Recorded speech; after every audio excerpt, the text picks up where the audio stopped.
Hello, my name is HQ of HQ Reacts. Welcome to my channel. Please do me a favor. Hit the like button, share the stream, and click the notification button for new content.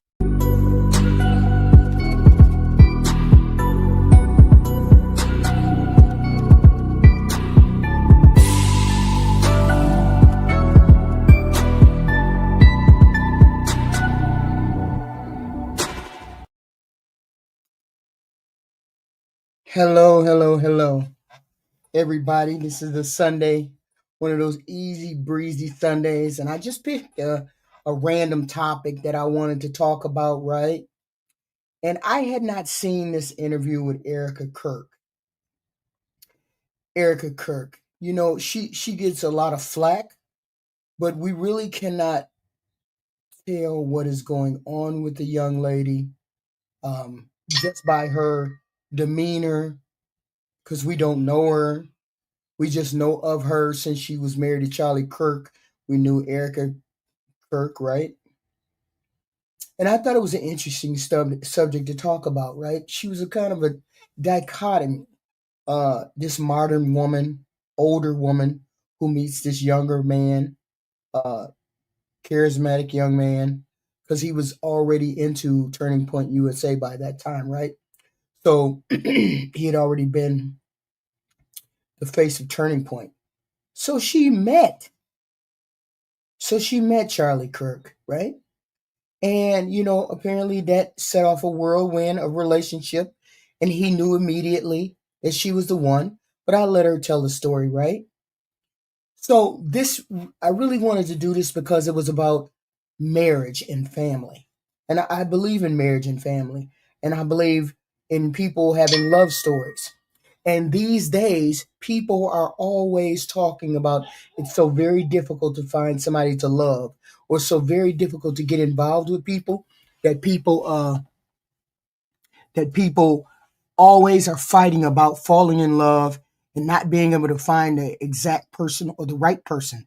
I believe that people need to relax when it comes to relationships and getting involved with people.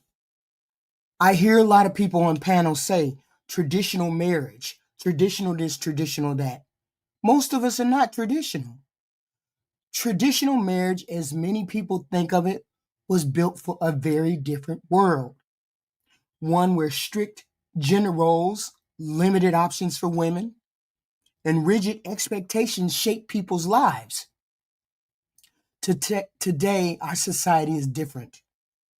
People look at Erika Kirk and see a modern woman, and people say she's not the traditional woman that he spouted or he touted that he wanted in a relationship. He wasn't the traditional man either. But they were two people who found each other, who wanted to abide by some traditional things and be modern in others, right? People work differently, date differently, and build families differently than they did years ago. So that old blueprint does not always fit the reality of modern relationships. And I saw that when I sort of watched Erika Kirk. People say, she ain't traditional, she ain't this, she ain't that, And I was like, that's not how relationships actually work. Okay, the old blueprint doesn't always fit the realities of modern relationships. And trying to force everybody into that outdated mode can cause more stress and instability. So I see in her a young modern day woman who did some traditional things, but was not totally traditional. She was in New York. She was living on her own. She was doing her thing. Whatever it was in New York, she was doing before she met Charlie, right? So she was an everyday modern day woman, okay? Most of us have a mix of those traits. Some traditional things, some modern things, some independent, some nurturing. We don't all fit into one box. And just because a person is traditional doesn't mean a relationship is going to be successful. But Erika apparently knew that. She was older, maybe a little bit more wiser, who knew? But Charlie knew instantly. And sometimes this is how it happens. You fall in love with people instantly. Okay? It's about knowing who you are when you get into the dating market. knowing what you value and which parts of each approach actually help your partner to grow. Erika Kirk is a symbol of what modern day women and traditional women, a combination of the two. Her and Candace Owens is similar. Most women are that combination of women. It just is what it is. Maybe you like traditional loyalty and stability, but prefer modern financial independence and shared responsibilities. Most people do. That's normal. Most couples blend a little of both. And I think that Erika and Kirk did that. I think it's a love story. I think it's a love story. May not be the love story that people think. May not be the love story people would think to get into themselves, but a love story nonetheless. The flexibility is what matters the most, and the idea of being able to be uh, uh, flexible, and the idea of accepting people for who they are when they walk through the door is a beautiful thing. Apparently, Charlie accepted her for what she was. She was older. She was in New York doing her own thing. Okay. So we have a love story here. So when you fall in love with a person, you allow that person to grow, to have personal differences. So we're going to hear in Erika Kirk's own words, how she met Charlie. Let's see. And see, is it along the lines of what modern day romance is about?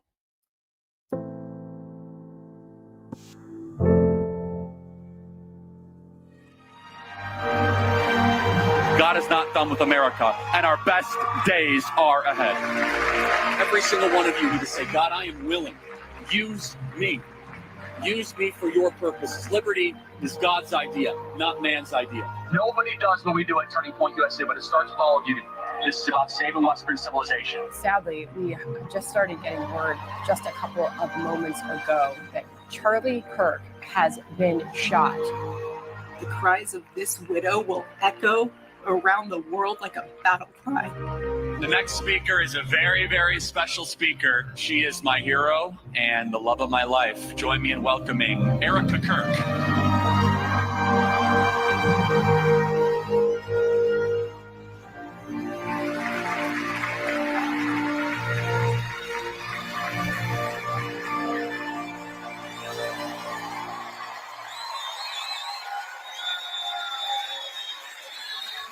For over a decade, one movement surged through college campuses all across the country. What started off as a small group of conservative debaters turned into one of the most influential organizations in American politics, Turning Point USA. And the man behind it, Charlie Kirk. Charlie's star grew, but his mission stayed the same: empower young Americans to embrace faith, freedom, and family, and open debate. But everything changed on September 10th. Charlie's death was a turning point for the country. We all remember where we were when we found out Charlie died. And we remember how we felt: sickened, and then resolute. Charlie's gone, but his mission is far from over. Today, the new chapter begins, and his widow Erika is taking the reins. Fox was lucky enough to get unprecedented access behind the scenes with Erika and the whole Turning Point team.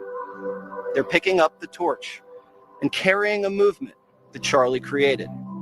And from here, it's only getting bigger. But to understand how we got here, we have to go back to how it all started. And that's where we begin. My exclusive sit-down interview with Erika Kirk. Now, she's a modern day woman. I heard a lot of people in the comments say, oh, she doesn't dress modern. She doesn't act modern. Her taking over Turning Point is not really a modern. I heard that a lot. She's the normal, everyday, modern, with traditional values thrown in to be a woman. She's not a trad wife. It's not what she is. She has more things going on behind the scenes than we will ever know. And she has to deal with the fact that she has to raise 2 children by herself if she doesn't get married again. And the man that comes into her life has to at least live up to somewhat of what Charlie was all about. And this is where we're at.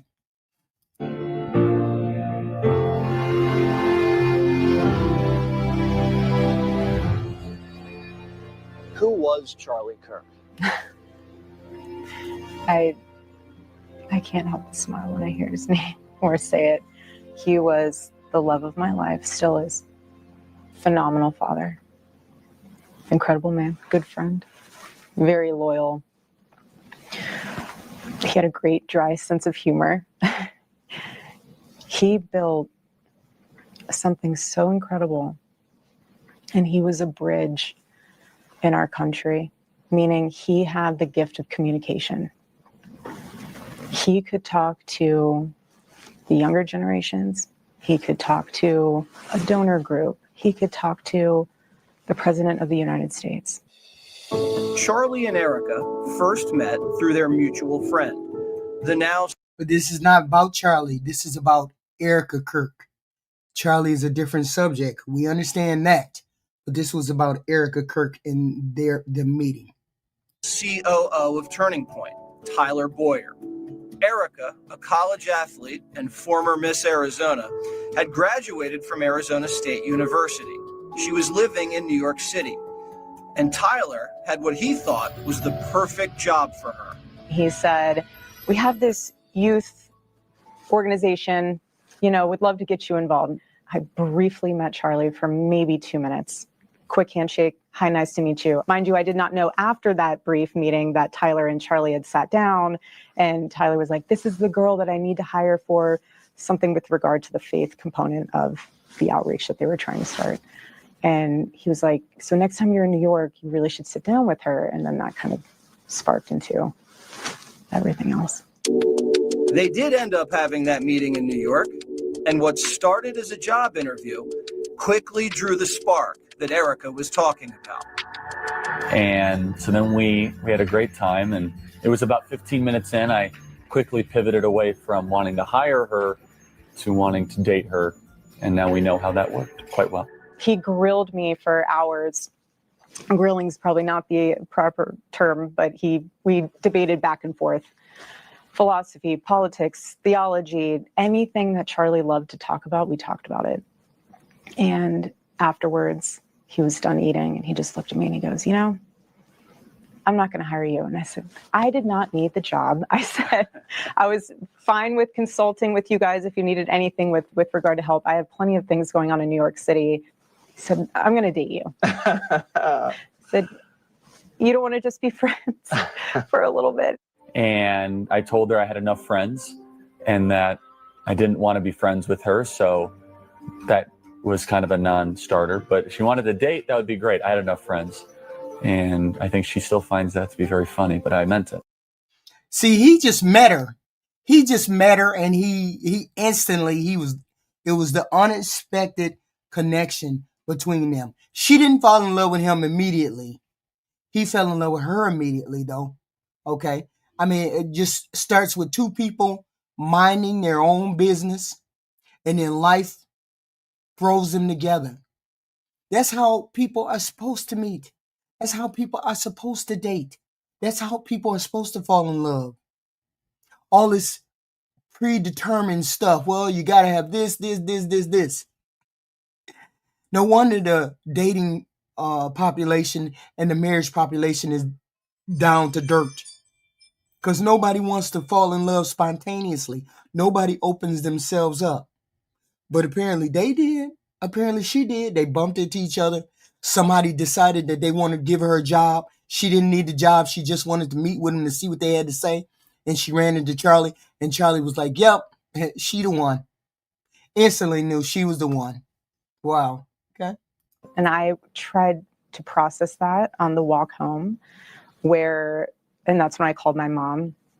And she was like, oh, are you working with them? Are you going to get a job with them? And I was like, no, but I got a boyfriend. And it was a moment. I literally had to walk home to process everything that just happened because, again, the Lord knew that I needed a man that was going to be so assertive, not play games, not say, yeah, let's just be friends and see how it goes.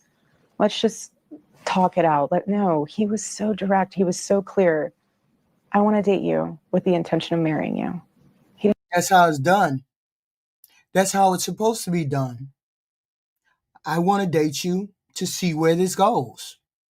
Not play games with you, not just sleep with you, not just hang out with you. No, I want to date you to actually see what type of person you are. And Charlie didn't say, "Oh shit, she's a modern woman.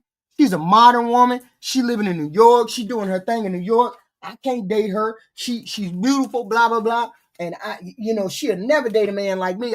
She just got too much going on." He never said that. What he said was, "This was the one. This is the one I'm going to take."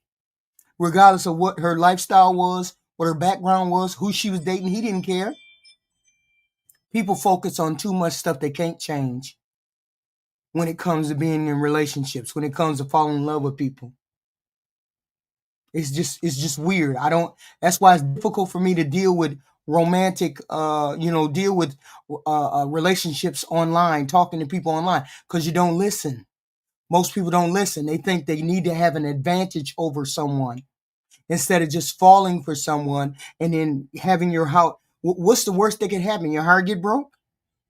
What's the worst that could happen? But then again, you're sitting on the sideline and you're 39, you're 40, and you ain't never been in love with somebody because you're too scared to get off the bench. There's no, what is that? There's no dignity in that. He didn't want to waste his time. He didn't want to waste mine. When did you know you were in love? He knew immediately. And I knew there was something there. But I, prior to that, was praying that if he was to be my future husband, that the Lord would make it so clear that I would have such a peace about it, outside of it wearing a suit, outside of work-related events. And he just was amazing. Turning point meant a lot. Now, don't get me wrong. I'm not trying to glorify him in any way. He was a human being who had flawed ideas, who had not necessarily racist ideas, but he had a flawed philosophy, and it was more of a white entitlement type deal, not necessarily a racist thing, but it was an entitlement where people these days feel as though because they're white, they're being discriminated against. I know a lot of people feel that way. Oh, well, if you give people DEI, you give people other things, then I'm going to be the person that's left out or affronted. So he had that kind of idea, and not necessarily racist. I don't know. I'm not even going to judge or put it in the context like that anymore. He was just a human being who had flawed ideas and flawed ideologies. It just was what it was. I'm focusing on the romance between him and Erika, though. Too. This campus was just 2 buildings at the time, but the organization was already well on its way to becoming a force in American politics. You know, it's funny about leftists on college campuses. They think they're being rebels, yet all their friends are liberal. Their teachers are liberal. The music they listen to is liberal. The textbooks they read are liberal. The entire culture they live in is liberal. They're being conformists. If you want to be a rebel on campus, be a conservative on a college campus. There's nothing rebellious about that. He would just engage with everything, that there was no separation between his work life and his home life. And I was so proud of him. And I would tell him, baby, you don't have to rush home. When you come home, home is waiting for you. I was never the type of wife that looked at my phone and said, okay, you better be home at 5 o'clock for dinner when I have it on the table. Never. I said, home is here for you when you get home. Dinner will be ready whenever you're ready to eat. I will never make you feel guilty for pursuing what the Lord has put on your heart. Did you know right away that Charlie was destined for something larger than life? Charlie has a great disposition about him. So I knew that he was never going to be just, he operated, everyone knew this, the way he operated his life, he wasn't going to waste time. He wasn't going to waste the one life that the Lord has blessed him with. When you get married to someone you love, you never think, oh, I mean, at least we didn't, what our future was going to look like. It's not that you sign up for something. You just marry the love of your life, and however that unfolds, it unfolds. And That sounds reasonable to me. You marry the love of your life. You marry the person that you're in love with. You marry the person that you meet and you fall in love with, regardless of your differences.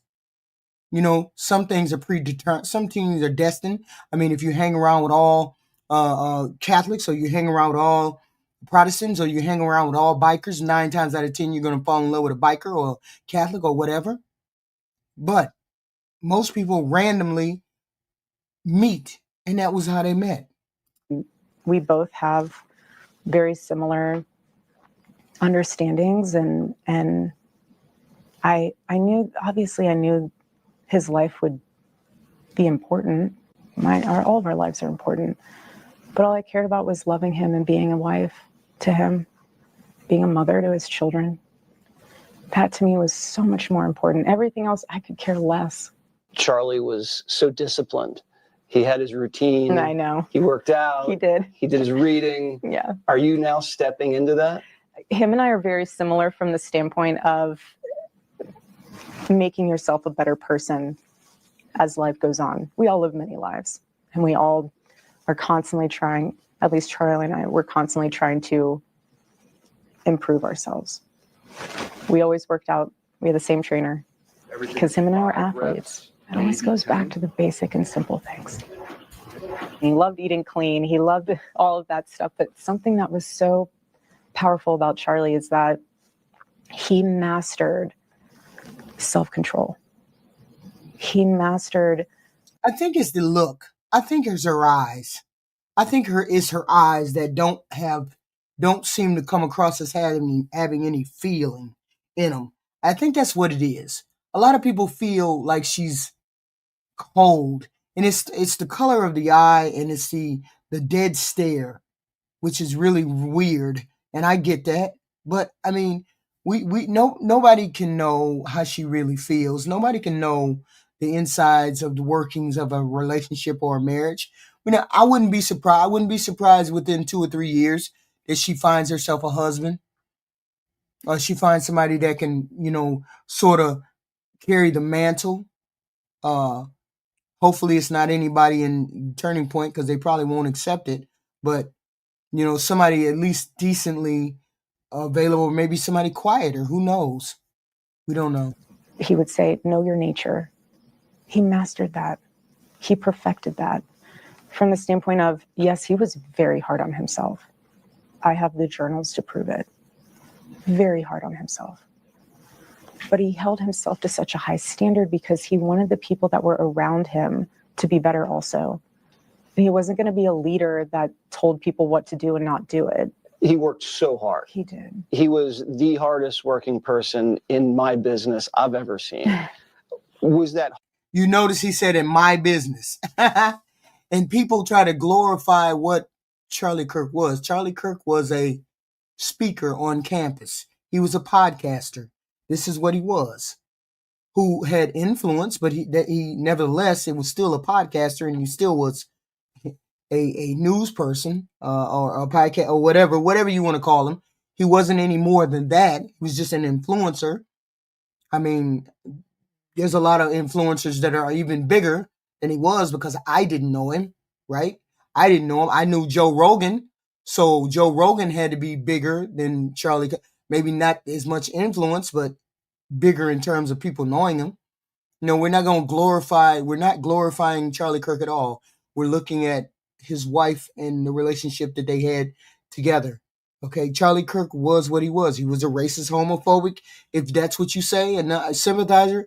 It is what it is. I'm focusing on her. Hard for you guys to balance that work and the family? So when we first started dating, and when we were first married, we would travel everywhere together. We were on the road 350 some days out of the year. And then once we had our first child, it was an adjustment period, because I wanted to be home with our little one. But he was so good about always wanting to come home. Always wanted to come home. And I wanted to make sure that he wanted to come home. Again, that's why I never said, what are you doing? Why are you gone? Why are you traveling so much? I never had those questions, because I knew his heart, and I knew what he was doing was so important. And he always included me in it. And there were times where I would go to his events, and there were times where I wouldn't, but it was a family-oriented mission. So, and that was a good thing. This marriage was a solid marriage, and it was a beacon for people who want to get married. I mean, they started out well. They got married. They waited for a couple of years, then they had children. This was a solid relationship, and it probably would have lasted a very long time. I don't know how long they were married, but it could have lasted a long time. She was older, and you hear people say, "Oh shit, you can't marry no older woman, and you can't marry no old woman, and blah, and a woman who's single and who's been out there." See, this is the garbage that people are being fed. A lot of people are being fed this kind of garbage. You can't date a woman who's been out there dating. You can't date a woman who's older than you. You can't do, and that's why half of y'all are alone. That's why a lot of y'all are alone, because you picked up on these talking points that you found here, and these talking points are just talking points. They have nothing to do with the real world. And you can't balance life out with ratios and averages and whatnot. Oh, well, if I go here, maybe I'll do that. If I go here, maybe I'll do that. Spontaneity is the name of the game. And her and Charlie met spontaneously. Never thought she would fall in love with him. He fell in love with her first. And then this is how their romance started. I never once was threatened by that because I was a part of it. He wrote you letters. Charlie wrote you letters. I know. Every week? Every Saturday. So he would turn his phone off to honor the Sabbath. He would come in, open the junk drawer. Everyone has a junk drawer. Open the junk drawer, said Shabbat Shalom, put it in there, turn the phone off, slam the door. And he felt so free because he was unreachable for 24, 48 hours. Did you see Charlie change in the 7 years that you knew him? How did he change? When he became a father, and you know this, when you become a parent, it changes you. When you become a husband or a wife, it changes you. I mean, being on the altar and making a covenant with the Lord and saying, this is my person, it changes you. You become one. Everything becomes one. Nothing is separated. And it was just powerful because I got to see him grow, not just in wisdom. He read a lot of books, wisdom, but he grew in patience. And you can see that on campus too. You see the evolution of him going from holding the mic all the time to then putting it down, taking a sip of his tea, throwing in a throat coat, and just listening. You could see how he evolved into this incredible man who he mastered himself. He became more tranquil as he grew older. He did, and that was there's some beauty in there. There's beauty, and then there's a relaxation in a person when they find their person, and they find their groove, and they find their purpose in life. The marriage, the right person, a person that's on the same wavelength, the same in tune with the same things that you are. I mean, there becomes a relaxation. And maybe he met that threshold, and she gave him that peace that he wanted. I mean, you could tell from the way he, touched the children, that he was very much into his family. He wasn't that. We can't really tell about her because I can't really tell, she's talking about him mostly, but through some of the words I can tell that she admired the man, she admired him greatly. She did. A huge testament to his faith because he realized more and more, this is not about Charlie Kirk. Is there one thing that you know about Charlie that no one else knows that you want to share? Okay. So he would name all of my daughters and my son's stuffed animals, every single one of them. His favorite animal was the platypus. It's so random, but it's so funny because it was such a utility animal. And it's not even an animal you would think of. And I remember when I went to the San Diego Zoo with my daughter, and we found the platypus shirt there, and I had her put it on, and Charlie was like, how did you find that shirt? And I was like, we just so happened to go to the zoo and they had a platypus. He was blown away. I'm glad we didn't embarrass him too much there. Yeah. We saw these clips go viral afterwards about him being a father. Mm-hmm. Let's look at some of those. Okay. It's so fun. That was a great day.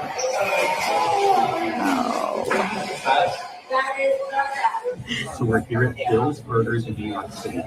And right near this very table was the first time Dad met Mama. And it started as a job, and I was asking all these questions, philosophy, religion, Jesus.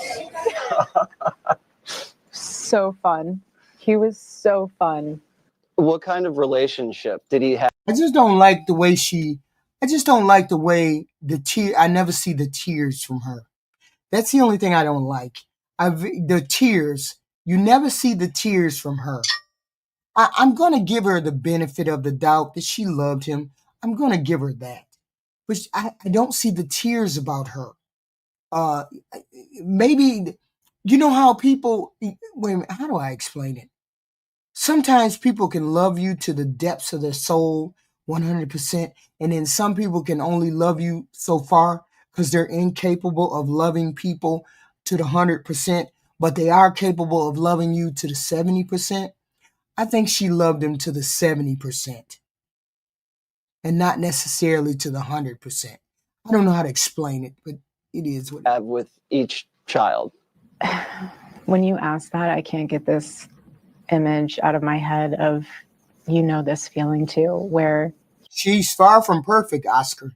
She's not that. She's far from you see your husband come home. Let's not put her on a pedestal.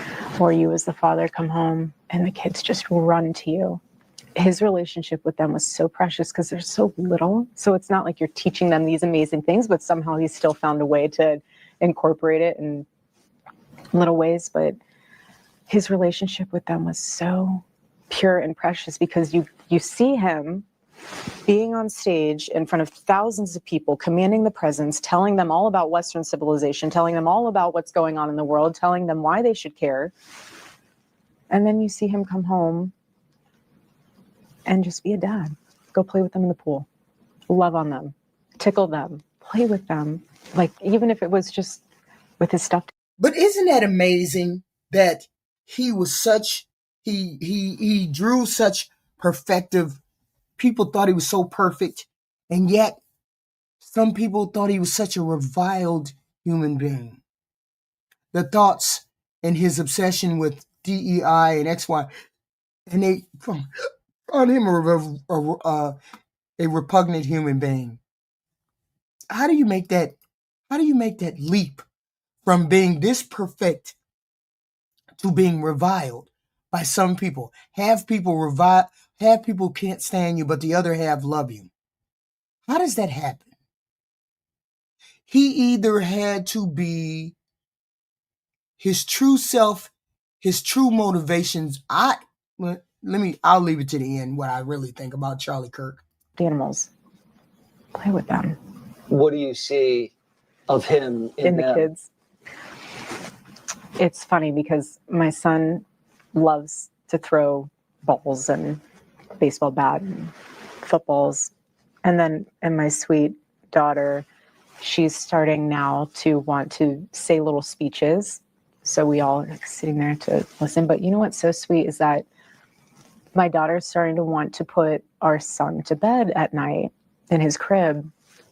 And so it's very meticulous of how it's done. So it's a little bit Charlie of like making sure that it's the right rhythm. And we put him in the crib, and then I say, okay, mommy's leaving. And she sits there, and I just watch her on this video of singing Jesus Loves Me to him. And that's the song that Charlie would sing to her. Never said, okay, now you need to sing that to your brother. So I feel like it's little moments like that where I'm like, that's you, Charlie. That's you. You're there. You're very protective of your children's privacy. Yes. As Charlie's profile grew, Mm-hmm. were you concerned? We live in a day and age where the internet feels so entitled to everything. Why are you doing this? Why are you doing that? Explain this, explain that. And we live in a world where children don't even have a childhood anymore. Why are you posting a photo of your kid so that you can get $50 off a stroller? Like, that does not make sense to me. Crazy. If you can't afford a stroller, buy one you can afford. Like, that makes sense to me. But to use your child or a photo of you standing in the bathroom, embracing them specifically, and you have 500 copies of that same pose so you can get it right for social media is bizarre to me. Right. And it was to Charlie too. And our babies are not for anyone else's viewing other than ours.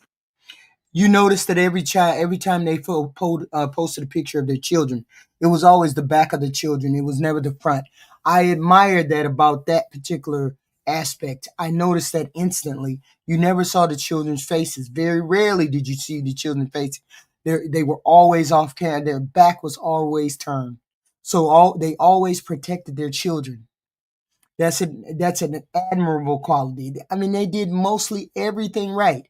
I'm assuming everything right. I don't know the inner workings of the marriage. Nobody knows that. But the outward appearance is that they did all the things that were right and correct. Not necessarily right and correct for every human being, because we're all different. We all have different pulses, and we have all different choke points, and we have all different things that turn our stomach.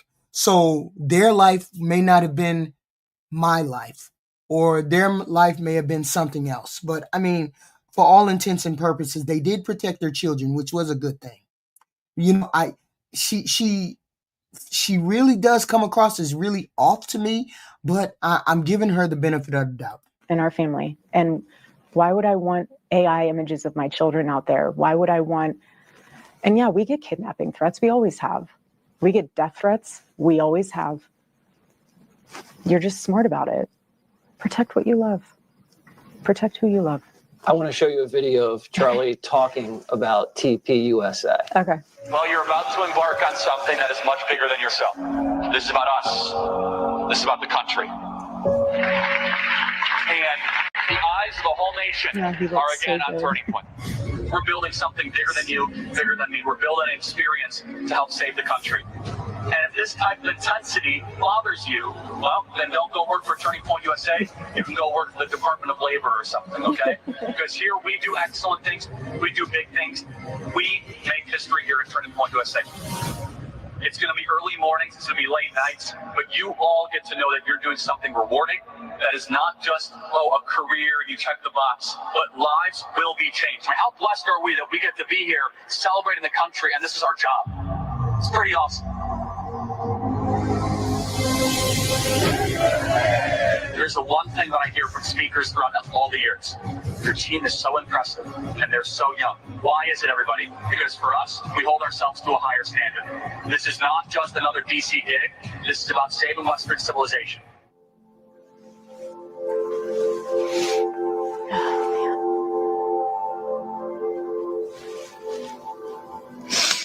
It's the longest video I've watched of him. Just give me a second.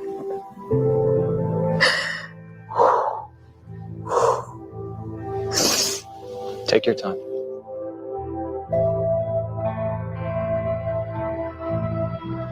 Charlie was on a mission to save Western civilization. Did you know that's what you signed up for? Well, no, I didn't sign up for anything. I just married the love of my life. Just so happens that that's what he was doing. Tell me about the day before the shooting. He was at the office, and we were going to meet for dinner beforehand with a dear friend of ours who I wanted to just be with us and pray with us before the event. It's no hidden secret that stuff on campus is heating up. You see people on campus coming on with guns prior to the event that happened with Charlie, the assassination with Charlie. And so please like, share, and subscribe, please, to the channel. We like to have this kind of content daily. Positive, inspirational, newsworthy, all types of things come from this channel. I'd appreciate the like and the subscribe. Hit the like button, please, and thank you. Hit the like button, please, and thank you. So I know that, you and I even talked about how I used to say, Charlie, have you ever thought about wearing a vest? He would nod to that and be like, I've looked into it. But he'd always say, if they're going to get me, they're going to get me. He wasn't afraid. Wouldn't have mattered anyways if you wore a vest. Erika's mom was dealing with a medical issue, so she stayed in Phoenix to care for her.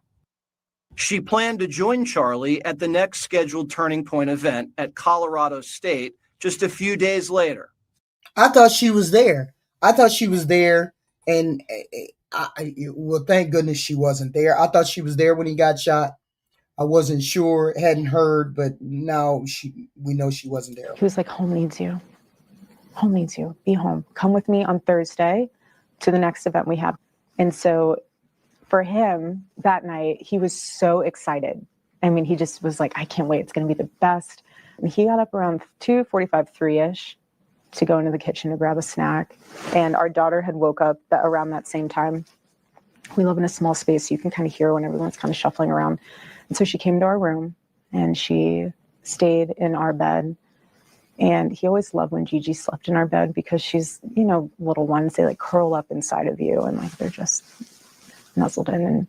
But you also know that it can be very acrobatic when a 3-year-old is in your bed and somehow their feet end up on your face. So I said, I want you to have a good night's sleep. Go ahead and sleep in her room. And I'll turn the air down so it's nice and cozy in there. And I just want you to get a good night's sleep so you can be amazing tomorrow. And so Gigi and I stayed in our room.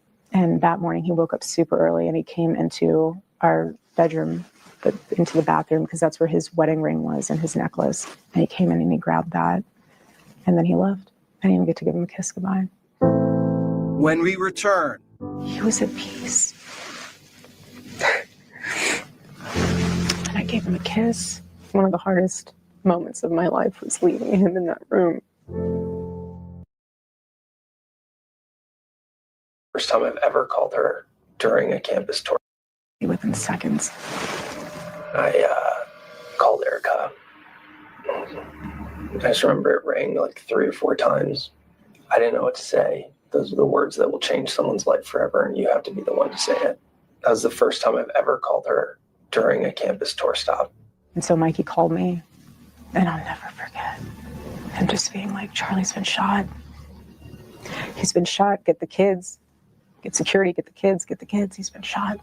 I sprinted out of her treatment center. I just collapsed in the middle of the parking lot. Called our security. Yeah. Unbelievable nightmare. The communications director of Turning Point USA has asked our team to give a moment of silence and prayer. And so we are going to do that right now. We're going to pause and offer our prayer. We hope you join along.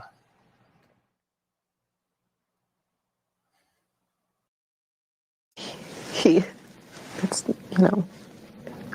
literally blinked and probably thought he was raptured and looked around and was like, where's everybody else? He blinked and he was with the Lord. And you wanted to see Charlie immediately and came up. Take us through that. We landed in Utah, went straight to the hospital. When you walked in, everyone was just... It was a scene from just a horror movie. Everyone is so rattled to the core. I'm gonna say that this probably had to be one of the most difficult things that she had to do, was to walk in there and see her husband without life in his body. I'm gonna give her that grace, right? We gonna give her that grace, because that's one of the hardest things that you have to do as a spouse, knowing it's unexpected. The death is unexpected, and you have to go and you have to see for yourself or validate it yourself. I'm going to give her that grace, that this is her husband. I'm giving it to her. Officers, law enforcement, hospital workers, our team, everyone is just shaken. And we get into the room. One of the law enforcement guys comes in. It's very sweet, but what do you say to someone whose husband just was assassinated so publicly? I said, I've been doing this for 30 some years. He said, I will never tell you that you cannot see your husband. He said, but I, in my professional opinion, think that you should wait to see him once he's at the mortuary. Because I don't think you want to see him like this. The room got quiet because half the room knew it's probably a good idea.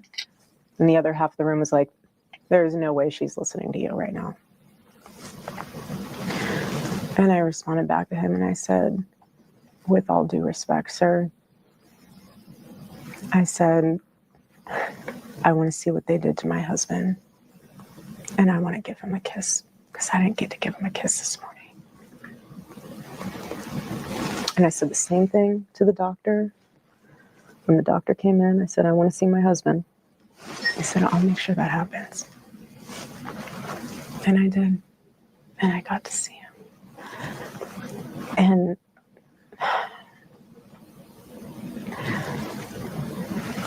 when we walked into that room,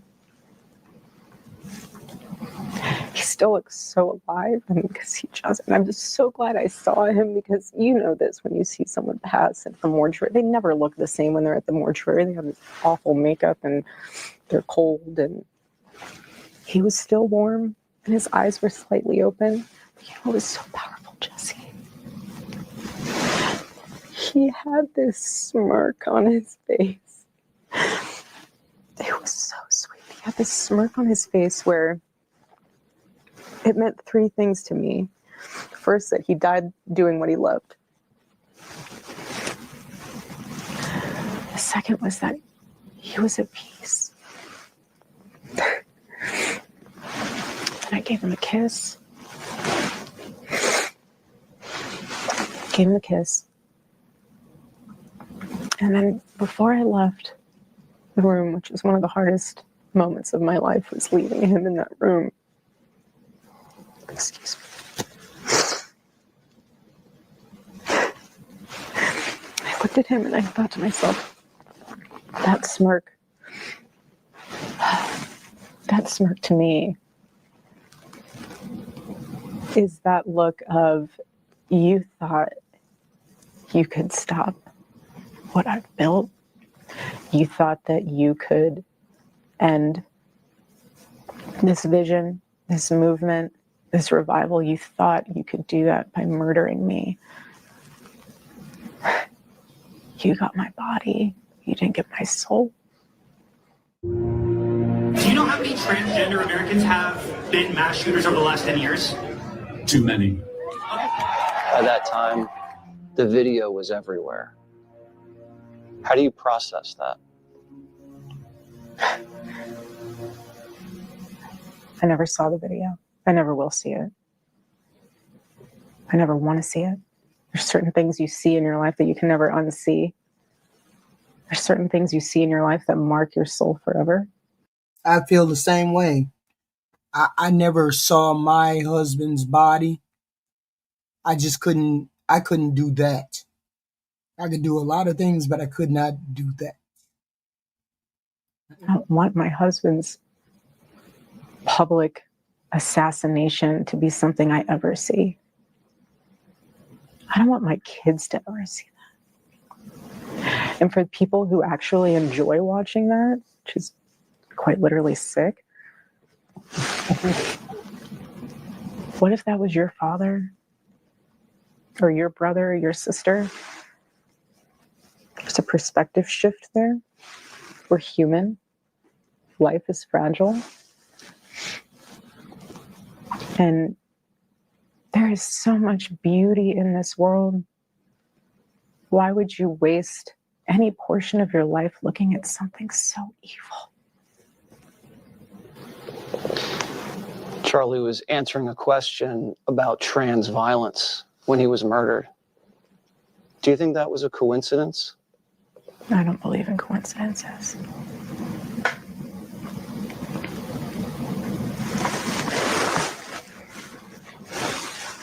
Do you think they've caught your husband's killer?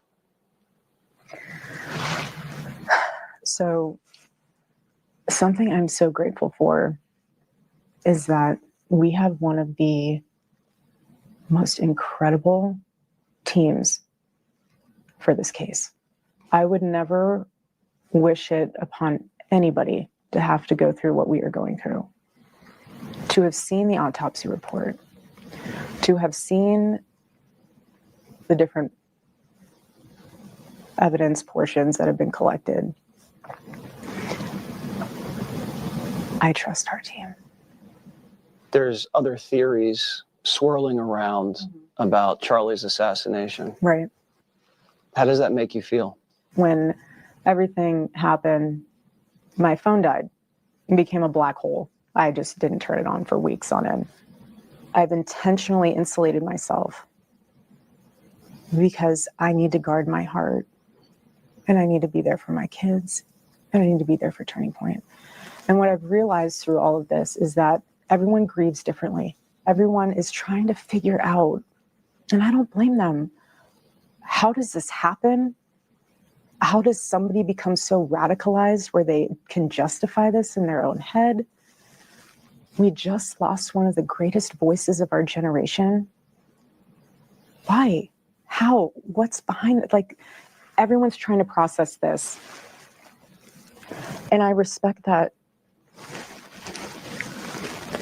But where my heart is just asking for some grace is for the ones who were there that day. They have to relive that every single day. He didn't die in a car accident. He didn't die from cancer. He was assassinated. And the difference between this and... You notice that he asked her, do you believe that they have caught the killer? She said, I trust our team. She didn't say, I believe you guys have the right killer. She said, I trust our team. That's all she said. You notice what she did. And the minute, and Candace Owens is one of the most outspoken ones regarding, what happened to Charlie Kirk. She said specifically, Candace Owens said, the minute Erika Kirk calls me and says she doesn't want me to continue to do this, I will stop. That minute. The minute Erika Kirk calls me and tells me to stop, I will stop. That's what Candace Owens said. Now, has Erika Kirk stopped her? Has Erika Kirk called her up and told her to quit? Not that I know of, because Candace keep going on with what she doing. So she heard her. If Candace and her, if Candace was such good friends with Kirk, why wasn't Candace good friends with Erika? That's something that's weird too. If Candace was such good friends with Kirk, why is it that she didn't really, she wasn't at least halfway on cordial talking? She wasn't on cordial. She wasn't on the level to call Erika Kirk up and talk to her about this. Why wasn't she at the Turning Point funeral? Candace wasn't at the Turning Point funeral. What happened there? If they were such good friends, see, this is all weird shit that's all behind the scenes.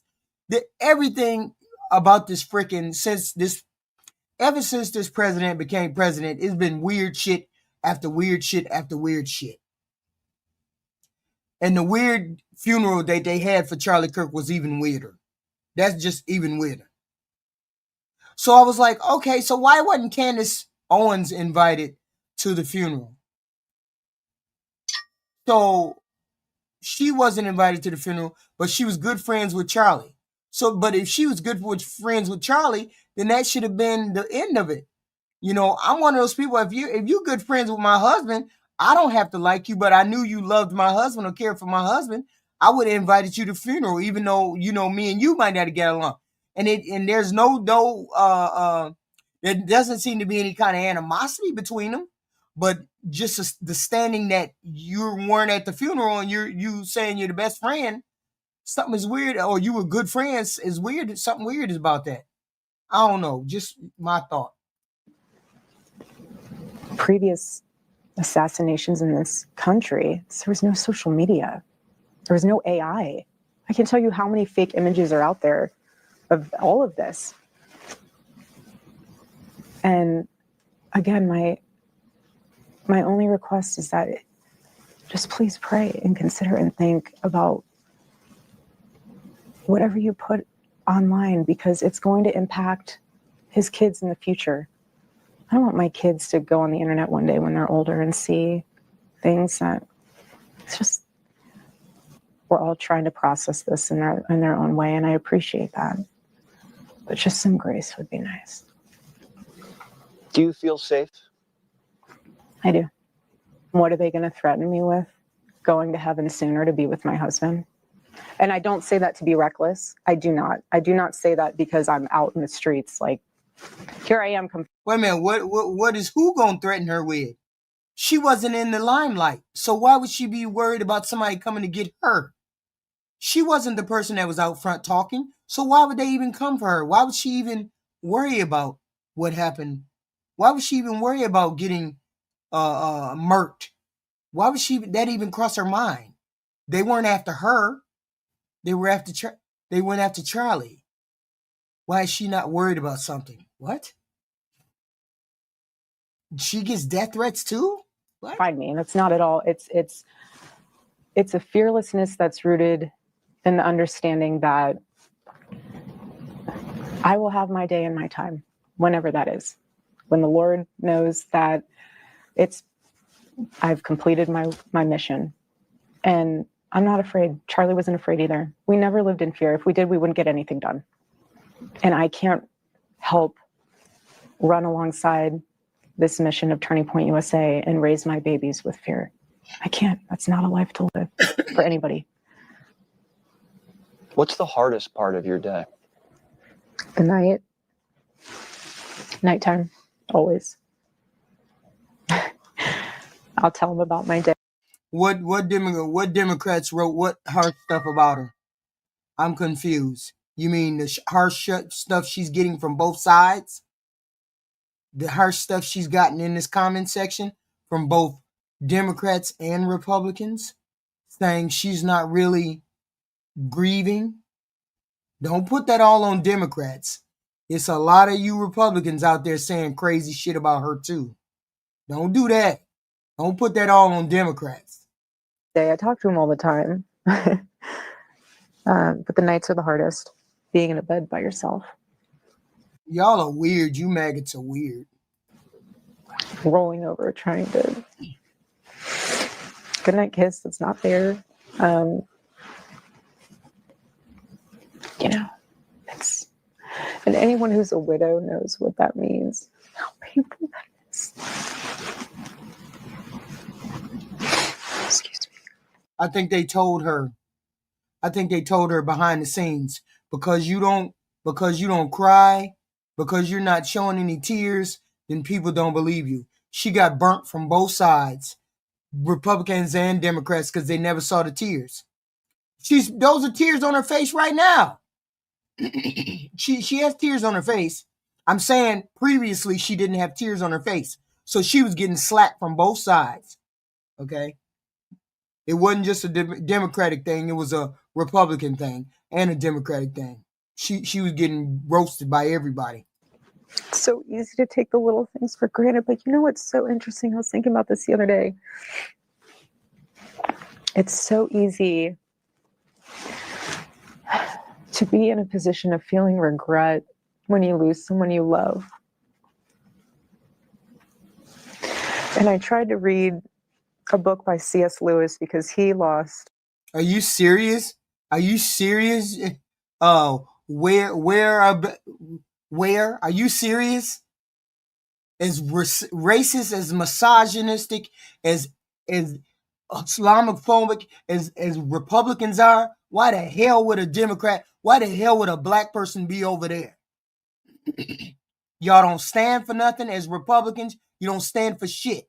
You hate gays. You hate trans. You hate immigrants. You hate blacks. You hate browns. Why the hell would somebody black be over there? That's just dumb as hell. I'm black. Ain't no way in hell you gonna get me over there with y'all being as racist and misogynistic and xylophobic as you are in the Republican Party. Y'all don't stand for nothing. You don't come over here talking about Democrats are dumb. They dumb for being over there with you all after all the leaked emails, after all the bullshit that Donald Trump has said, after all the bullshit people defend over there, all the shit that apparently people think Charlie Kirk said. Don't come over here talking about Democrats dumb. You mean Republican? You mean black people who go over there on the Republican side? It's stupid if they fucking hear that kind of shit and still be over there. You crazy as hell. That's why people over in the Democratic Party, because they know how racist you are over there as Republicans. You weren't one of those people that heard those emails that got leaked.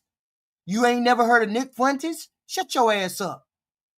The love of his life. He was only married to her for 4 years. It's called A Grief Observed. It was a very hard book to read. Not because it was about grief, but because in the opening pages, he talked about how angry he was with God. And I've never felt that. Don't nobody give a fuck if you allocated $2 billion to HBCU. You didn't allocate $2 billion to HBCU because you like black people. Shut your ass up. Never happened. No, you ain't heard me say not one goddamn thing that was racist. Not one goddamn thing. I said your party is racist. Our party is not racist. You're the one. The first thing out of your mouth when you maggots come over here is I can't stand trans, gays, immigrants.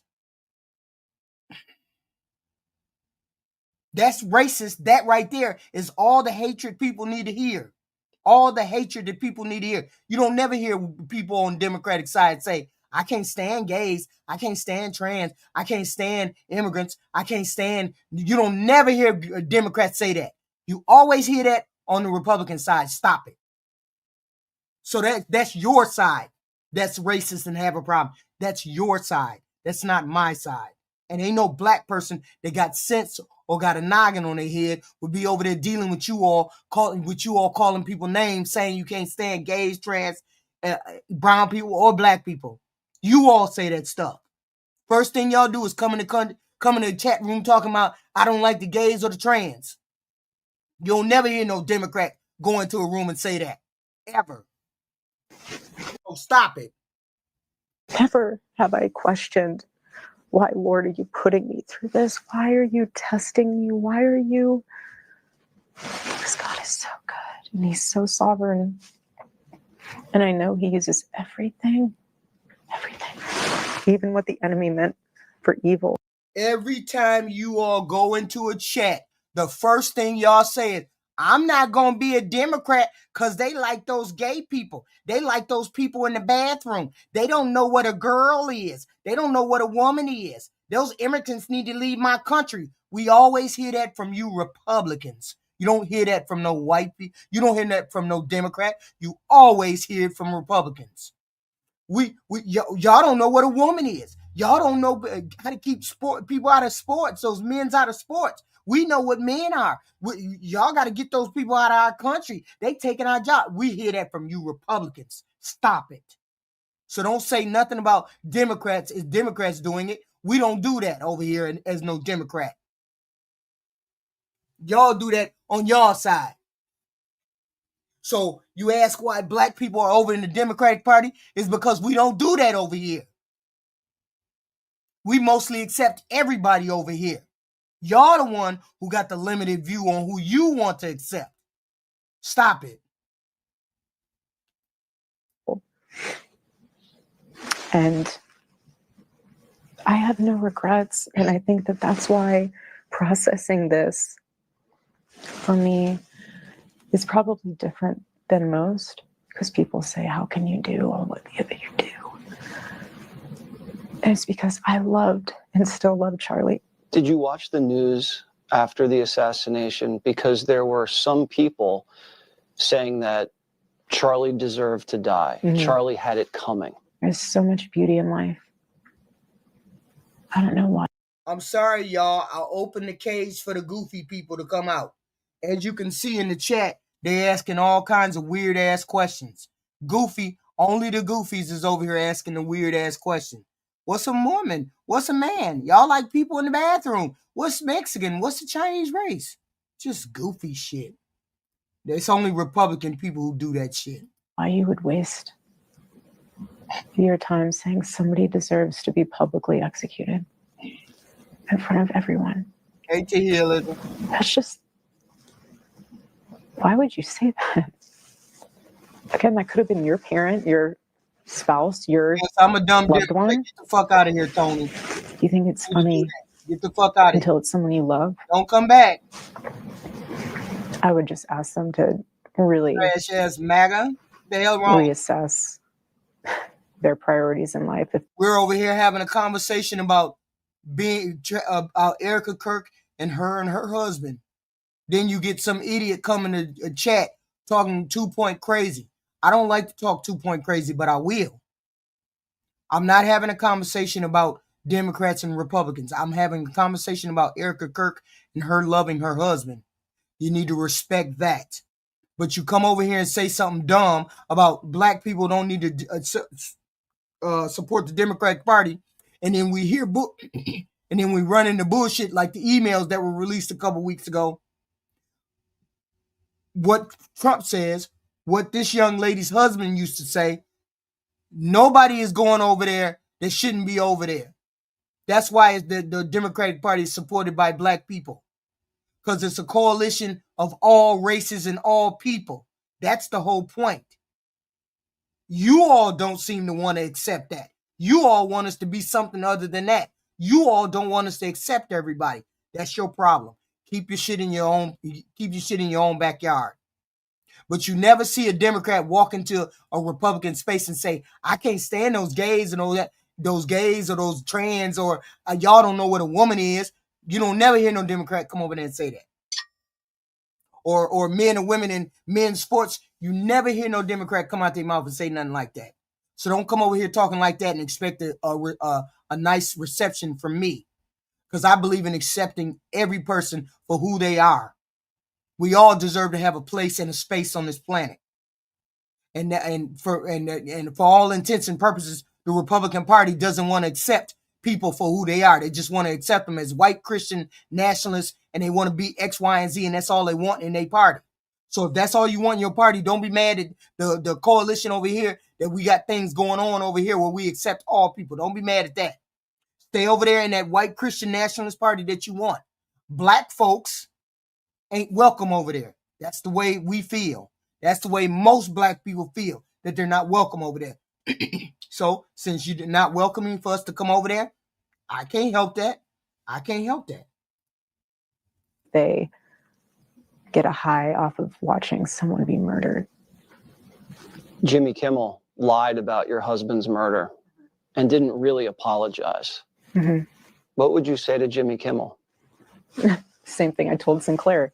They asked, I haven't really told anybody this, so they asked, do you want Jimmy to give you an apology? Do you want to be on his show? How can we make it right?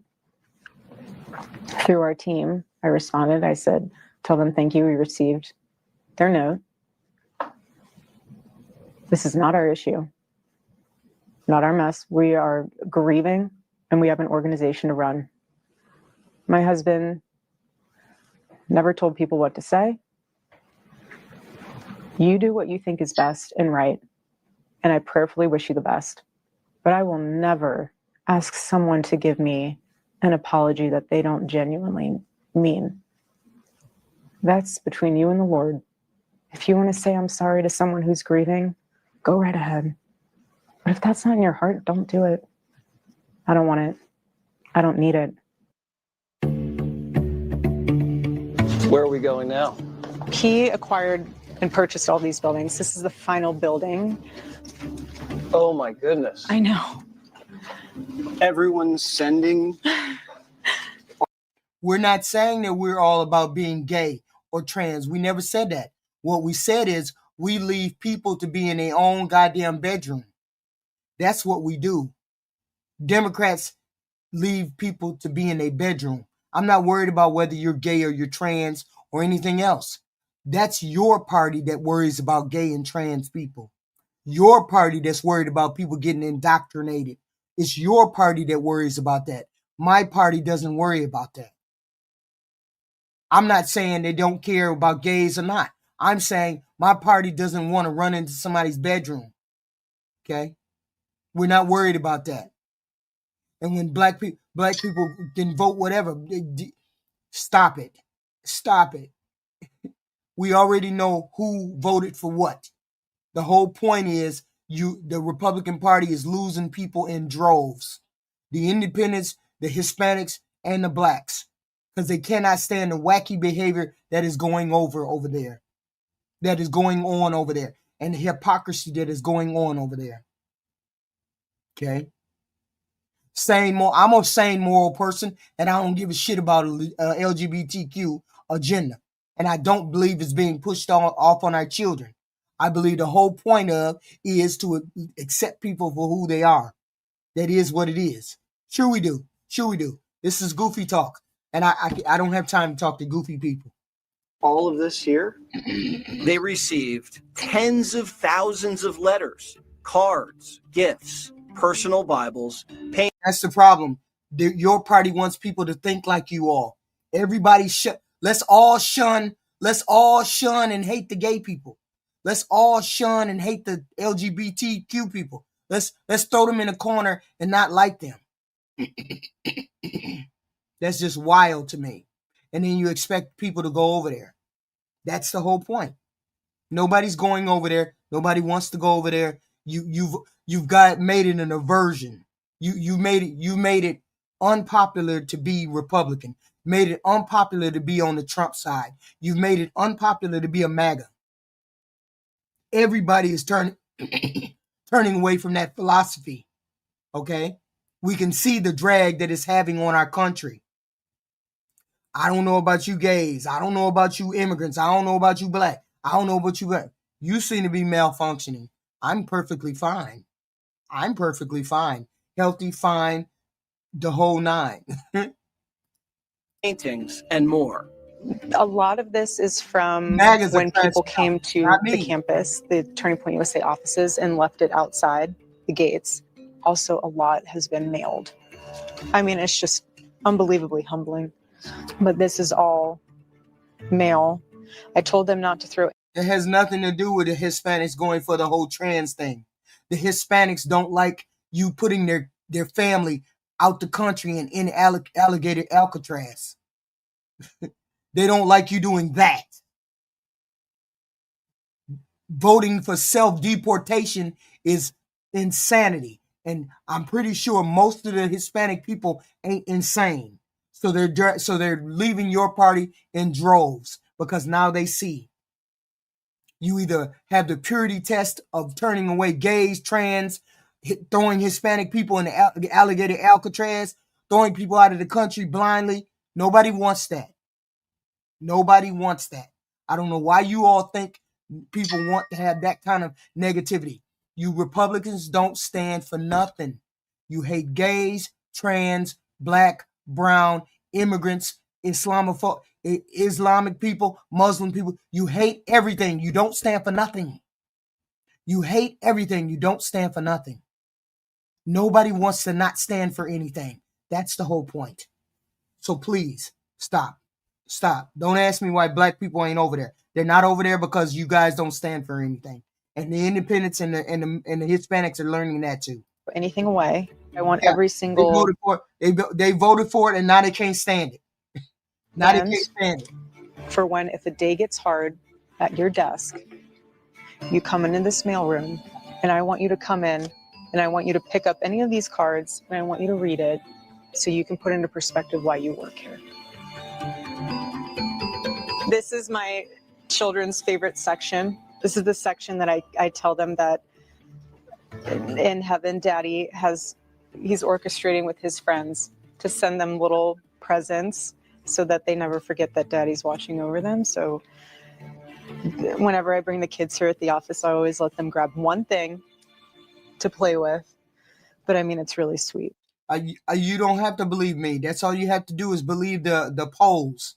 You all don't have to believe anything. You don't have to believe anything. Your president is corrupt. everybody is looking at it and saying he's corrupt. We can see that it was corrupt. The big turning, one of the big cracks was when they had a parade for Charlie's funeral. No, we didn't vote for this. We voted for something else, and we got a whole lot of something else. Nobody looked for people to jump into their rooftop, and come through their house and pull their kids out and put them on the street naked. Nobody voted for people to go to alligator Alcatraz. Nobody voted for people to be transported overseas into foreign jails. Nobody voted to get these emails leaked and the president comes out and he's friends with a pedo. Nobody voted for any of this. Okay? We voted for something else. We didn't vote for this. And now people are saying, and most people who voted for him were fly-by-night voters. Now those fly-by-night voters are saying, oh, hell no. We don't want none of this garbage. We don't want none of this garbage. You just look at the polls. Your president has a 37% approval rating. That means they can't stand him. That means mostly the majority of the people cannot stand him. This is something you all have to accept. So you remember I told you that Daddy was working with his friends from heaven to send you presents every day so you always know you're loved? See? This is Sesame Street. It is. Sesame Street. I know, it's Sesame Street. You see the goofiness, 63%. You can do your own research and find out that his approval rating is 37%. You see the goofiness that James coming to chat with? I can't with you people because you don't do research. You just be talking. Street, but all these are for you, baby. These are from Daddy's friends. Why don't you read this to me? I'll read it to you. You told your children that Charlie was going on a work trip with Jesus. Are they still asking, where's Daddy? Yes, my daughter continues to ask. I told her the other day because she said, I just miss Daddy. And where's Daddy? When is he coming home? And I said, baby, Daddy's still with Jesus. And I said, they are so busy. And I said, if ever you want to talk to Daddy, you just look up to the sky and start talking to him. He can hear you. It's always me. And I told her, I said, you know, Daddy is in heaven. She goes, so does that mean he's in a different house? And I said, yes, baby, he is building a house for us. Some people would say a mansion. She goes, you think I could go sometime?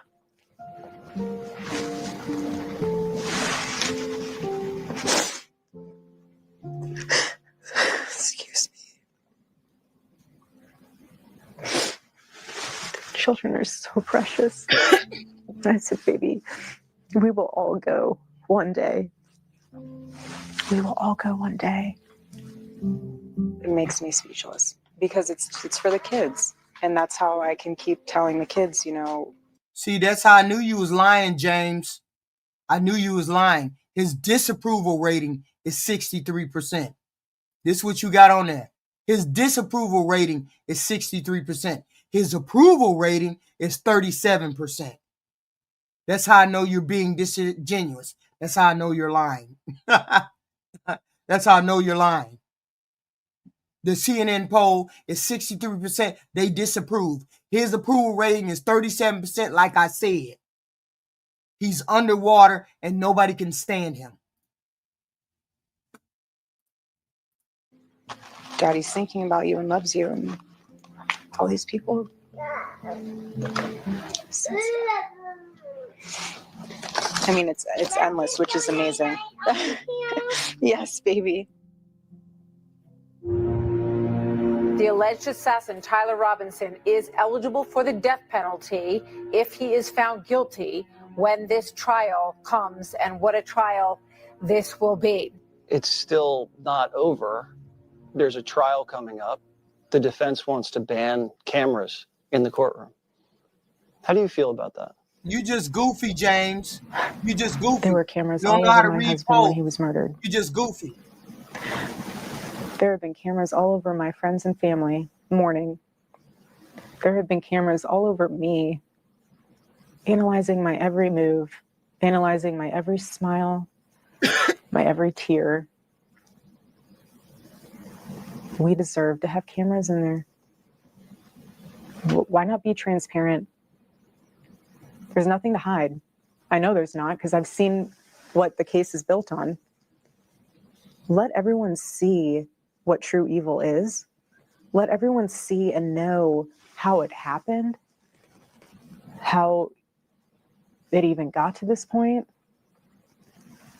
This is something that could impact the generation and generations to come of understanding there is never a justifiable moment for violence, especially political violence. And that's another reason why, too, I've been so open about certain private moments within our family. There's nothing to hide. Let the world see. Let them see.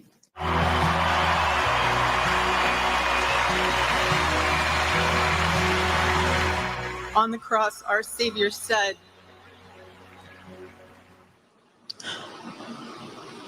"Father, forgive them, for they not know what they do." That man, that young man, I forgive him. I don't think people believed her at that moment.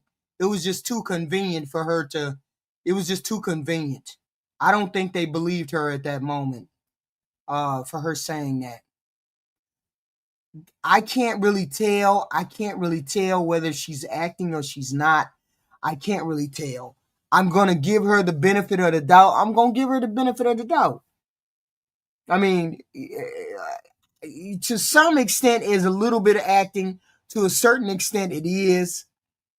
But I'm going to give her the benefit of the doubt that she loved her husband and she wanted what was best for him. That's the only thing I can think. I can't think of, I can't think of anything else. I'm assuming she's a good person.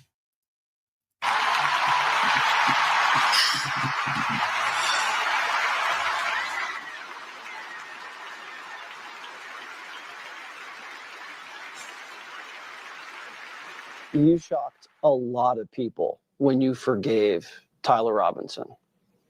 How did you do that? I remember going over the speech the night before, and there was a portion in there that I remember putting about how Charlie was trying to save the lost boys of the West. He was trying to save the exact type of individual who murdered him. And when I reread that the night before, I thought it just was weighing on my heart. Forgive him. A lot of people in this world think that forgiveness is a weakness, or that when you forgive, you forget. And it's the exact opposite. It's a form of freedom. The enemy stole my husband. And if I didn't forgive, it's more so for me than this man. Because the enemy would have my heart. And I knew that every day the Lord forgives me for things. So he forgives everybody else for things, small, big. And what an example of forgiveness. And it's not easy.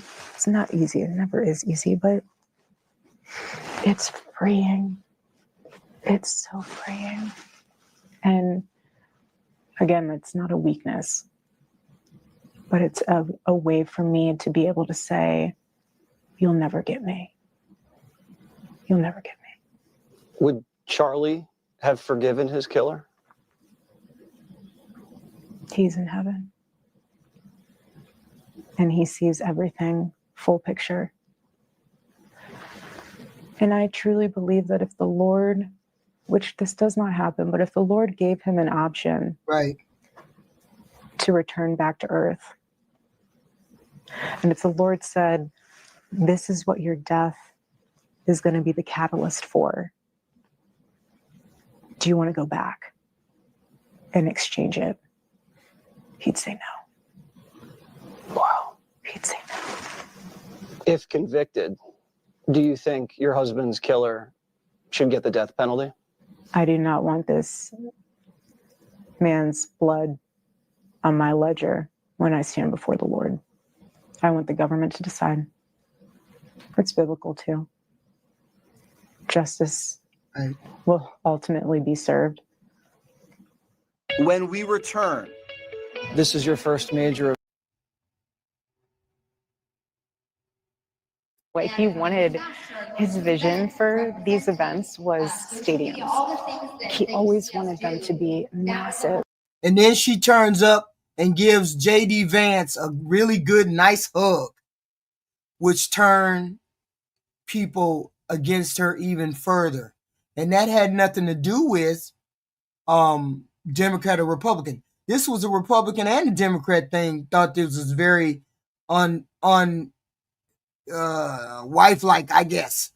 That her giving J.D. Vance that kind of hug was not a good thing, right? I mean, she gave him the back of the head curb, pull him in, kiss type, and I get it. I do.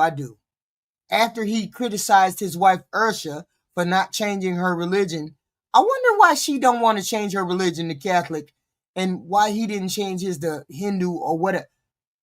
I mean, did he really find that a point of contention in their marriage, that Ursha doesn't want to change her religion? Wow. But see, it came off of the heels of this, when her first appearance came and she grabbed him by the way she grabbed him. This is wild. Yeah. She addressed him as JD, not V. Yeah. It came across as weird. And he loved them being outside, of course, but for night events, he always had this vision of. And she got on leather pants and leather shoes. You see how she dressed? You see how she's dressed. She got leather pants, leather boots, tucked in, everything tight. What the hell was going on? What the hell was going on with this look and what she did at this whole thing? Packing out stadiums. He sent a picture to Tyler on our team of one of the largest university football stadiums and said, "This is the goal." It is rainy, it is cold, but students here at Ole Miss have been waiting to get into this event for hours now.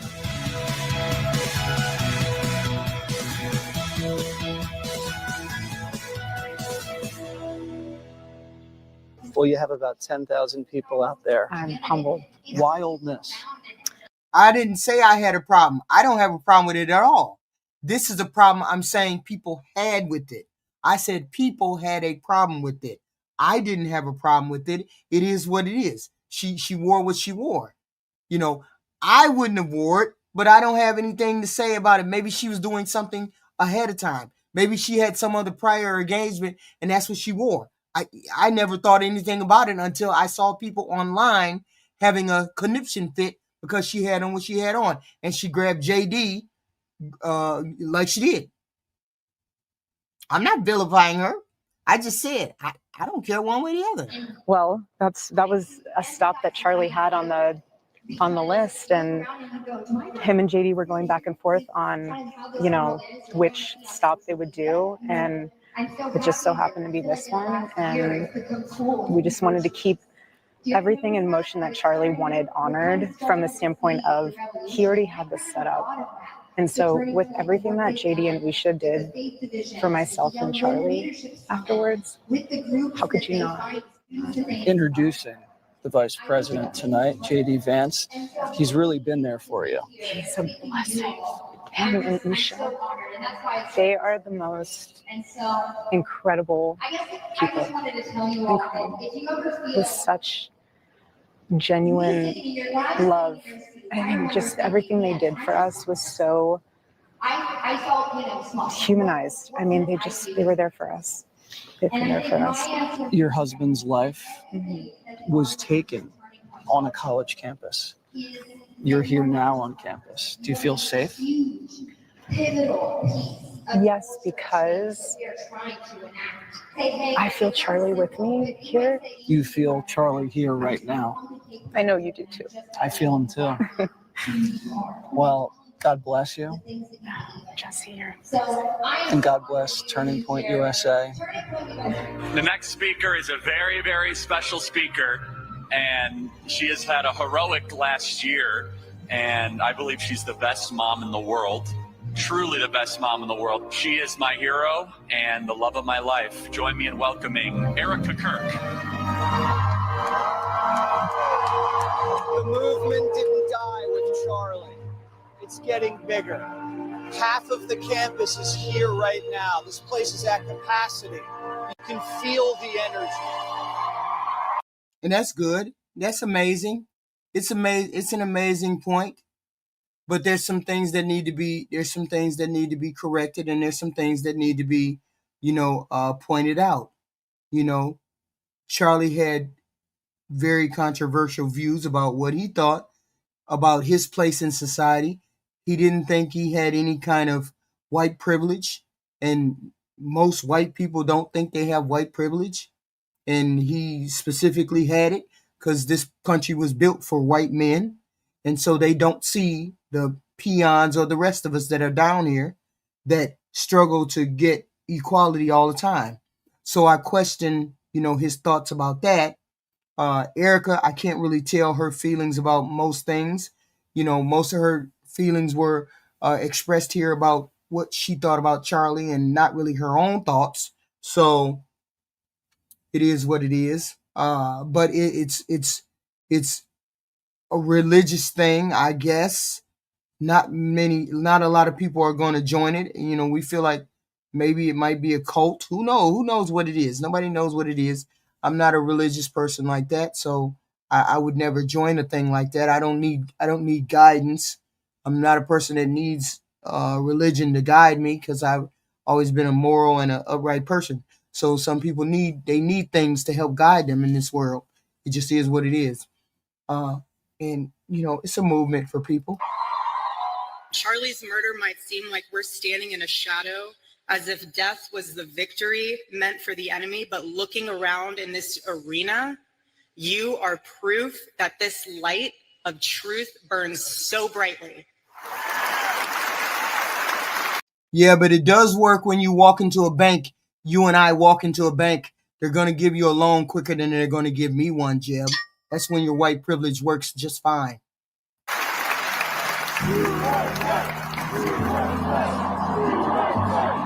Carrying on Charlie's legacy, Vice President Vance debated students with different viewpoints, repeatedly encouraging them to come to the front of the line. Because we want to talk to people we agree with. We also want to hear from people we disagree with. I did not agree with many of the things that you said right ahead of this. I see there's a big line, and I hope I can get to everybody's question. I have a girlfriend who's studying in America off a visa. So what is your view on legal immigration? Yes, sir. Well, I appreciate the question. And look, my honest view. And see, that's another thing. When we have the people saying, I want to kick people out of the country because they come from a different country. I mean, this country was built on immigrants and immigrants coming here. Now they feel vilified, and this was terrible. It's a terrible thing. It's a terrible thing that we have this in our country. Just terrible. Is that right now, America, thanks in part to the Biden border invasion, but also thanks in part to my parents gave me more. I follow my parents' morals of what's right and wrong. Now I base it on what feels right for me, what's right or wrong for me. I have my own arrow. I don't have religion to steer me in any direction, one way or the other. I have no thought of religion and how I base my life. I'm just a good person, naturally, and most people can be good people. Some of y'all need religion. I don't need religion. I don't need a Bible. I just don't have a relationship with God, not like that. So, and most of the time, all the choices I've made in my life have been very good. Married for over 30 years, 5 children, none of them are in jail, never been to jail, never been to prison, never did drugs, never drank alcohol, never needed to have religion. To a lot of bad immigration policy. Right now, we have let in too many immigrants into the United States of America. That is just a fundamental reality. The next day, Erika was back in Phoenix. Last night was amazing. Yeah. Yes. I don't think I could ever put into words.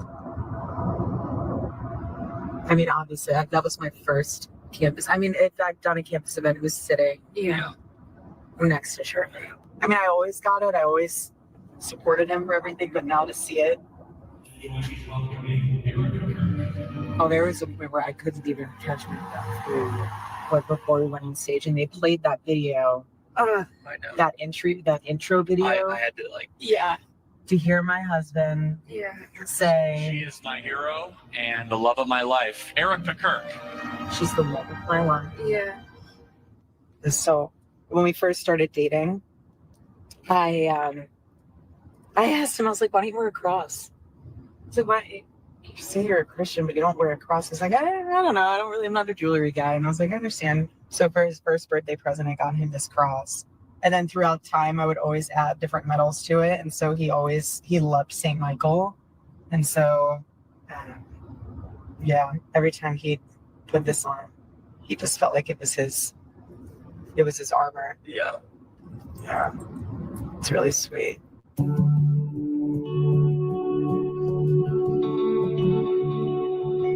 She's not gonna let that business go by the wayside. She understands the dynamic of that. She always has to be involved with that business. One thing I haven't seen was, where's Charlie Kirk's family? Where's his mother and father? His mother and father are not alive, or I mean, where are all of those people at? Brothers and sisters. He didn't have any brothers and sisters. What's going on with that? I just didn't understand. Why you never saw any of those people? Those people never came out of the woodwork. Never saw them. Mom, dad, brothers and sisters, nothing. None of them. Turning Point headquarters has grown from 1 building to 6, and the construction is not slowing down. On this day, like many, students are out in full force volunteering to help in any way they can.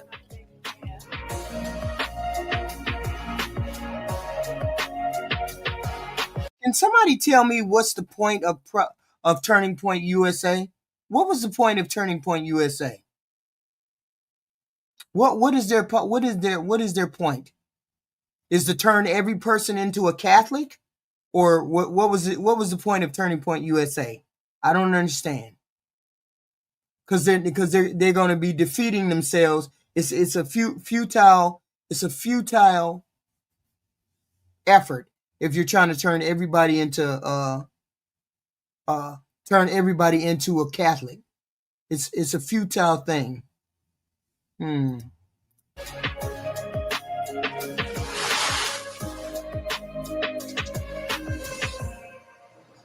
This is only a portion of the team. Mm-hmm. There's, 50 people in here? Hi, guys. So this is a portion. Every building you'll see, the staff is family. They're amazing. But what's so special, and people would say to Charlie, everyone's so young. He would say, I don't care if they went to college. Tell me what you're passionate about. Tell me what you care about. Why do you love this country? And so that didn't mean anything to him. He wanted people who were bought into the mission, and no one's left. No one's been fired. No, there's been no rivalry. There's been no coup. There's been no internal takeover. Everyone's a family. And it's a testament to what Charlie built and how he hired. Just about anyone you ask here says they feel Charlie's presence around them all the time. When people lose someone they love, oftentimes they say, I can still talk to them. Yeah. Do you still talk to Charlie? No, they don't pray for me because I don't have a moral foundation. You have no basis in which to believe that. I have plenty of moral foundation. It's just not the foundation that you like. So that's the problem. It doesn't have to be what you like. It has to be what I like and what I live with. Don't run around saying I don't have a moral foundation. You don't have a moral foundation if you feel as though my foundation has to be yours. Let's get that straight. Yours is different from mine, and never the twain shall meet. Don't run around telling people they don't have a moral foundation unless they say they don't have a moral foundation. I never said that, and you don't put that on me. I'll get home, it's late at night, I'll be getting ready for bed in the bathroom. I'll keep looking in the shower, trying to see. He would always write on the shower when he was in there. He would write numbers and things, and at the end, he would do his signature at the end. Obviously, it's been so long since he's taken a shower at home, but I still look for it. I talk to him all the time. I'll say, baby, just give me your wisdom. Speak to me. People would say, if you can't sleep, take something to sleep. The Lord has let me sleep just fine. But I don't want to take anything. That's not how we operate. If I take anything, it'll numb me from being able to hear from the Lord. And for Charlie, I want to be able to talk to him. I want to feel this so deeply, so that I know how the Lord wants to use it. And if I'm numb to that, he can't use me. But I talk to him all the time. Charlie, what do you think of this? Can you believe this happened today? Gigi said hi. And I realized that's healing. You don't ever want to stop talking about the people that you love, even though they're in heaven, especially to your babies, because that means that they're still there. I always want my husband's voice and his name to be on people's lips. He's a good man. Well, the next time you talk to Charlie, please tell him we love him. And Erika, we love you. And thank you so much. God bless you. God bless you too. Oh. A wife. It was an interesting take on her loving her husband instead of him being the hated and reviled person that some people found him to be. I mean, I just thought he was misguided in his thought. I think maybe he was just controversial just to be controversial. I believe he said things to be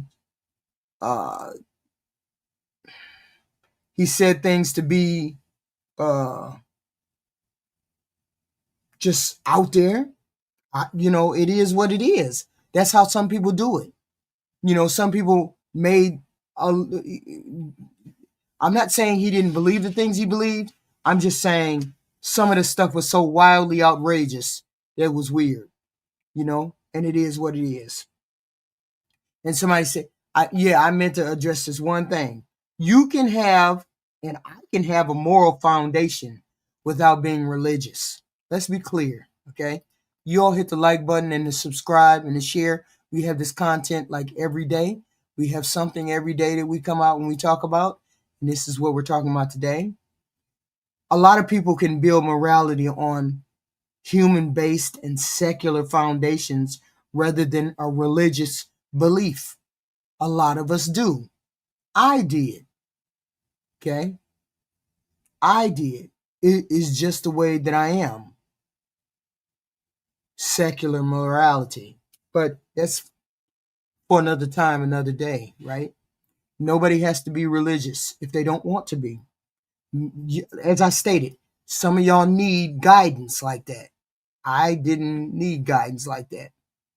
Okay, specifically he was a very nice guy. He was still a very nice guy. He was a very nice guy to some of you guys, yes. To some of you all, he was a very nice guy. To the rest of us, he wasn't a very nice guy because of some of the things that he said, some of the thoughts he had.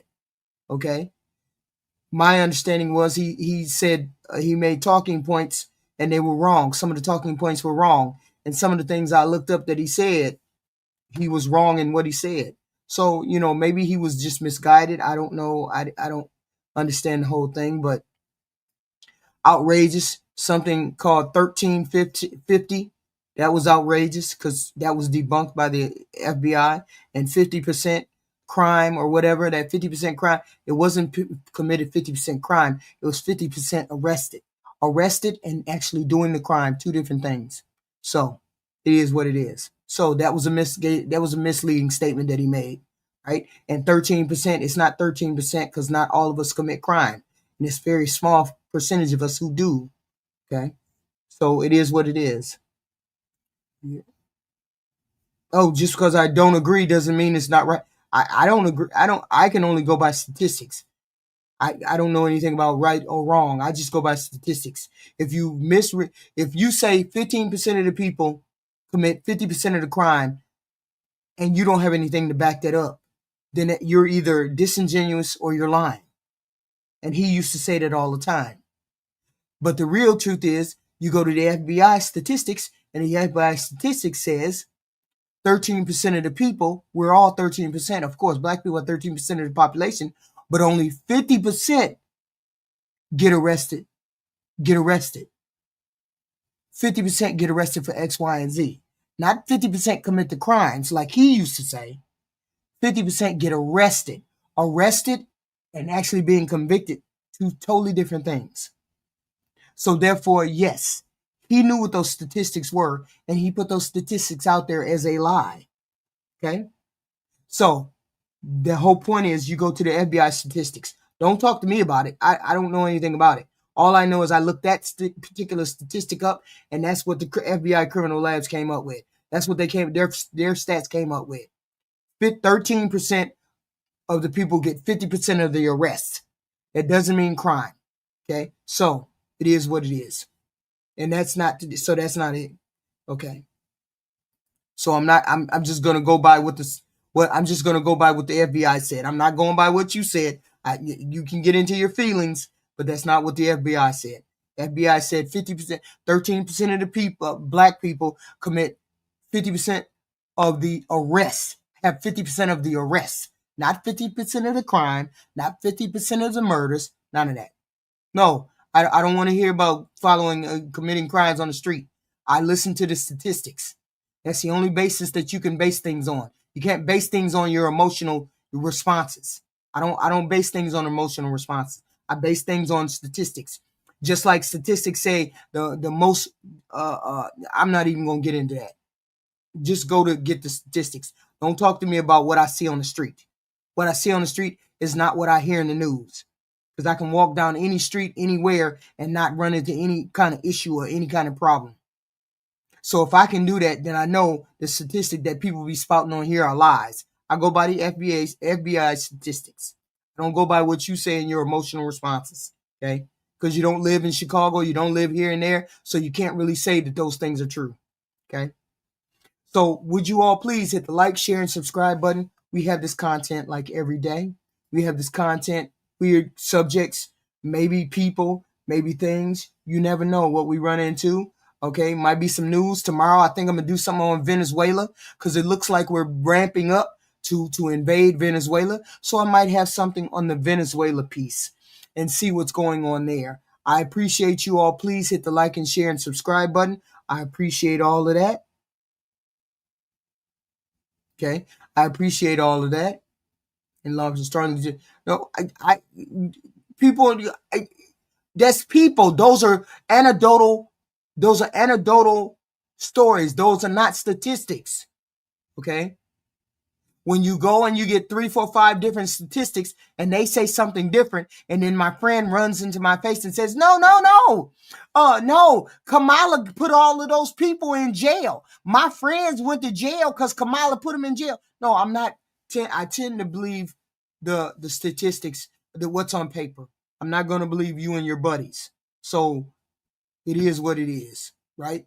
And the one statistic that Charlie used to run around and say, 13% of the population commits 50% of the crime, was a flat out lie. Charlie knew it was a lie. Okay? Otherwise, why would you continue to say it when people confronted you about it and told you it was a lie, but you kept saying it. You kept saying it for the propaganda. You kept saying it for the hype that it gave. And then I know that half of y'all on here are zombies because you believed it. Because I can hear people spouting it all around. Because you believe it. Instead of going to the statistic, the actual statistics, actual paperwork, the actual people who have knowledge of these things, and instead of going to them, you're gonna believe your friend instead of going to the paperwork. Just because people say it on here 30, 40, 50 times doesn't mean it's true. Okay? Just like I hear people say, you traditional marriage is the way to go. No, it's not. Because most people are not traditional. So traditional has not been working. So that's not true. So I don't listen to people that be on here talking about traditional marriage is the way to go. Because that doesn't work. Because we're having divorce rates high as hell. It's gone down, but most of us are getting divorced. So apparently that tradition ain't working. Okay? No. I don't believe in anecdotal things. I believe in the statistics. I believe in what the statistics are from the mayors and the governors and the White House, if they have the FBI and they have statistics, and DOJ, those kind of people. I believe in those kind of statistics. I don't believe in my friend told me that they got killers running the streets. I don't believe that. It could be true. I'm not saying it's not true. I'm just saying I don't believe it until I see it on paper. So it is what it is. But please, you all hit the like, the share, the subscribe. I appreciate it. I appreciate all that you all do and come over. We will be back here tomorrow. We definitely will be back here tomorrow. And I appreciate it. I appreciate it. I appreciate everybody. I appreciate you guys.